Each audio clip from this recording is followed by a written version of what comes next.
Assalamualaikum warahmatullahi wabarakatuh. Selamat datang di channel YouTube Kisah Sahabat, kisah Islami penuh inspirasi.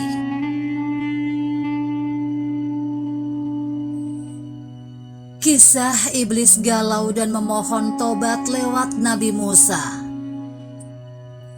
Kisah iblis laknatullah memohon tobat pernah terjadi di zaman Nabiullah Musa alaihissalam. Kisah ini diceritakan oleh ulama besar kelahiran Khurasan, Imam Abu Laits As-Samarkhandi, wafat 373 Hijriah, dalam kitab Tanbihul Ghafilin. Iblis laknatullah adalah nenek moyang bangsa jin yang bernama asli Azazil. Kisah ini menarik untuk diulas karena berkaitan dengan keutamaan menahan marah. Seperti diketahui, marah datangnya dari setan, dan setan diciptakan dari api, dan api hanya bisa dipadamkan dengan air. Apabila kalian marah, hendaklah dia berwudu. Demikian sabda Rasulullah Shallallahu Alaihi Wasallam dalam satu hadisnya. Dikisahkan, iblis laknatullah datang kepada Nabi Musa dan berkata, "Engkaulah yang dipilih Allah Ta'ala untuk risalah dan langsung berkata-kata kepadamu, sedang aku seorang makhluk biasa yang ingin juga bertaubat kepada Tuhan. Maka tolonglah aku, semoga dapat diterima taubatku." Mendengar perkataan iblis itu, Nabi Musa merasa gembira, lalu beliau berwudu dan sholat kemudian berdoa kepada Allah. "Ya Rabb, iblis laknatullah adalah makhlukmu. Dia akan bertaubat, maka terimalah taubatnya." Maka turunlah wahyu kepada Nabi Musa. "Ya Musa, dia tidak akan bertobat." Nabi Musa berkata, "Ya Rabb, dia minta taubat." Maka wahyu turun lagi kepada Nabi Musa. "Aku telah menerima permintaanmu Musa, maka suruhlah dia sujud ke kuburan Adam alaihissalam, maka aku akan menerima taubatnya." Nabi Musa sangat gembira dan menyampaikan wahyu itu kepada iblis laknatullah. Tiba-tiba iblis laknatullah marah dan sombong seraya berkata, "Aku tidak sujud kepadanya di masa hidupnya. Bagaimana akan sujud sesudah matinya?" Lalu iblis laknatullah berkata, "Hai Musa, karena engkau telah menolongku kepada Tuhan, maka kini engkau berhak mendapat hadiah dariku. Maka aku berpesan kepadamu dengan 3 hal, yaitu: 1. Ingatlah aku ketika marah, sebab aku di dalam tubuhmu mengikuti aliran darah. 2. Ingatlah aku ketika menghadapi musuh dalam perang, sebab aku datang kepada anak Adam mengingatkan kepadanya keadaan istri dan anak keluarganya, serta hartanya sehingga dia lari ke belakang.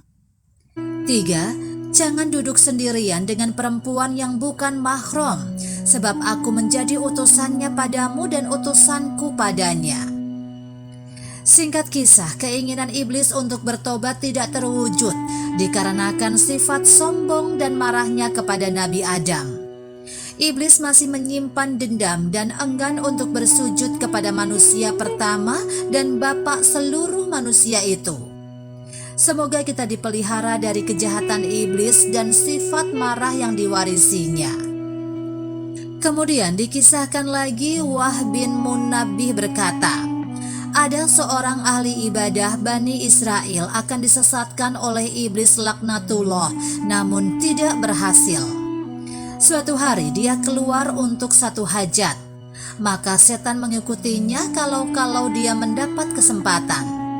Setan dan bala tentaranya berusaha menggoda syahwat dan marahnya ternyata tidak berhasil. Maka setan pun melakukan tipu daya untuk menakut-nakutinya. Maka dibayangkan kepadanya seolah-olah akan dijatuhi batu bukit besar. Tetapi ahli ibadah itu selalu berzikir kepada Allah sehingga terhindar. Terkadang setan menakutinya dengan ular ketika dia sholat hingga melingkar di kakinya hingga kepalanya. Ketika sujud, ahli ibadah ditakuti seakan-akan ular itu akan menelan kepalanya. Maka dia hanya menyingkirkan dengan tangannya hingga dapat bersujud. Ketika selesai sholat, setan datang kepadanya dan berkata, "Saya sudah usaha untuk menyesatkanmu, tetapi tidak berhasil. Kini saya akan berteman saja denganmu." Mendengar pengakuan setan itu, ahli ibadah itu berkata, "Saat engkau menakutiku, alhamdulillah aku tidak takut. Demikian pula sekarang aku tidak ingin bersahabat denganmu." Lalu setan itu berkata, "Apakah engkau tidak tahu bagaimana keadaan keluargamu sepeninggalmu?" Ahli ibadah itu menjawab, "Aku telah mati sebelum mereka." Kemudian setan berkata, "Lalu apakah kamu tidak bertanya padaku bagaimana aku dapat menyesatkan anak Adam?" Ahli ibadah itu berkata, "Baiklah, bagaimana kamu menyesatkan anak Adam?" Iblis laknatullah menjawab, "Aku menyesatkan mereka dengan 3 hal, yaitu bakhil atau kikir, marah, dan mabuk." Manusia apabila bakhil atau pelit, maka dia akan enggan mengeluarkan hartanya untuk menunaikan kewajibannya. Apabila dia pemarah, maka setan akan mempermainkannya seperti anak kecil bermain bola. Meskipun dia dapat menghidupkan orang mati dengan doanya, setan tidak patah harapan untuk menyesatkannya. Sebab dia membangun dan setan akan merobohkan dengan 1 kalimat saja. Demikian pula jika seseorang mabuk, maka setan akan mudah menuntunnya kepada kejahatan sebagaimana kambing dituntun oleh penggembala. Demikianlah kisah pertobatan iblis laknatullah yang tidak terwujud akibat kemarahannya kepada Nabi Adam.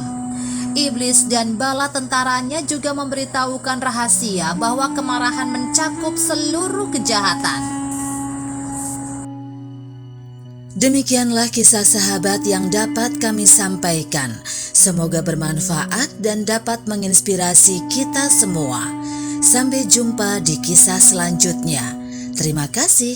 Wassalamualaikum warahmatullahi wabarakatuh.